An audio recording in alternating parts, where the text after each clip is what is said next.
I got to just say, because I met a few of our listeners last week in a little town called Laugharne, right, which is in Wales, which is mainly known for being where the poet Dylan Thomas lived, right, and is indeed buried.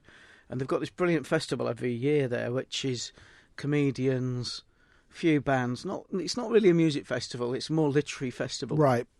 And I went down there last week and read from my book Above Head Height about five-a-side. Available from all good bookshops and online retailers. Yeah, but what happened was Pete Brown is the guy that interviewed me about the book. Yeah. He's no relation to me, but he's a big he's an expert in writing about beer and alcohol, which was great because he came on. He was on before me, right, and he had a cider roadie. He had a lady there called Kate, she'd gone there as a mate of the promoter, but her job... It's the source cider for him. She bought masses and masses and masses of cider, and he just gave it away. Right. To the crowd before Brilliant. he spoke. So when I sat down, I went, right, I said, right, how many people are here because you've had Pete's cider?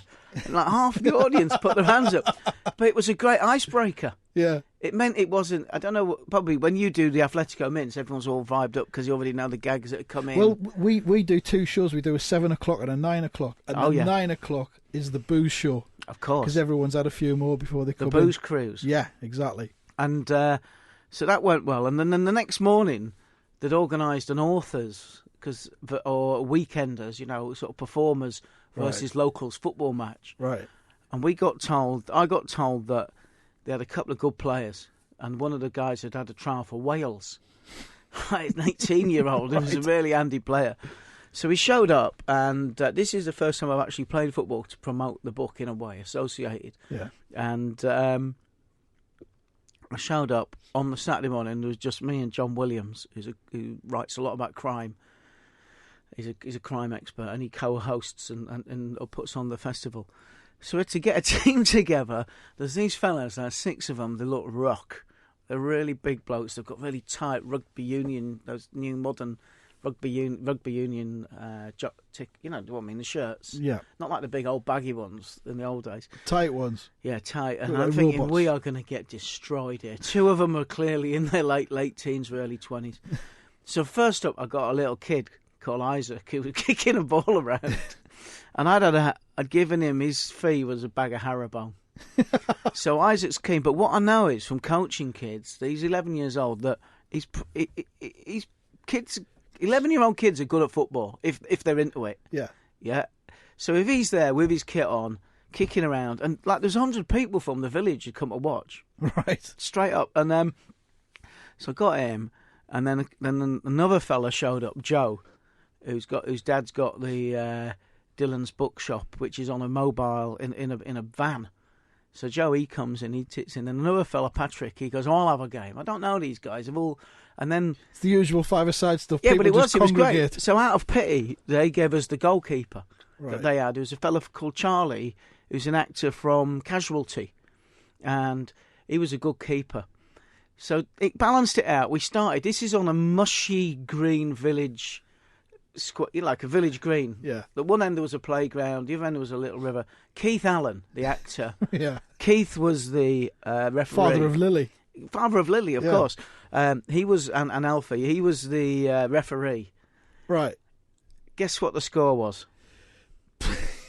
2-2. 6-1. To you lot. Yes. Ah. And one bloke came up and said, "You played like Beckenbauer." Honestly, at that point, because I stepped up again, put the first shot in. At that point, what was just a sort of from scratch kick around took on immense importance in my life. Not that I like Beckenbauer. He organised the sort of ruining of Leeds in the '75 European Cup final, but he. I tell you what, a kick around on a Saturday morning, 10:30 on grass. It was great. And were the other team on Pete's cider? Well, it turned out, actually, some of them had been on the side the night before. But I got chatting with a couple of them, John and Big Dave, and they weren't even a rugby team. They'd just borrowed the shirts. Right. So I felt guilty then about widening their coats for goalposts at half-time. But it was... I tell you what, they said don't tell anyone about the festival. It was a brilliant festival. On the Friday night, I saw a guy called John Leckie talk with Stuart McConey. Music producer? Yes, John Leckie is a music producer, and he was interviewed by Stuart McConey, who I used to work with on the NME, and he's on Six Music a lot. Didn't John Leckie engineer late Beatles stuff?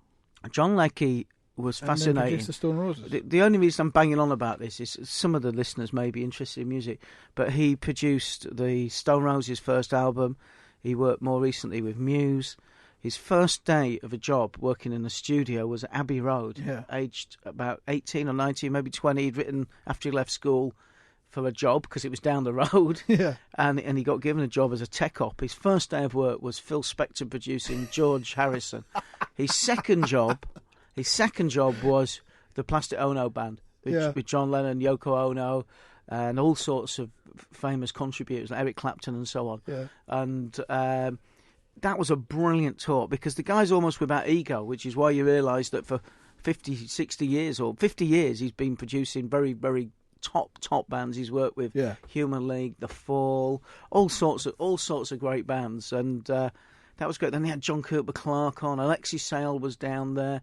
Scritti Politti, the band, who very rarely. Well, I think they play a little bit more now. I love Scritti and Politti. it was a great. Well, we'll go down there. We'll do a show from there next year. That'd be brilliant. And every night Keith Allen had his Laugharne's Got Talent, which was just everyone back to basically doing the karaoke. Yeah, we'll take the little tackle on the road and we'll 1:30.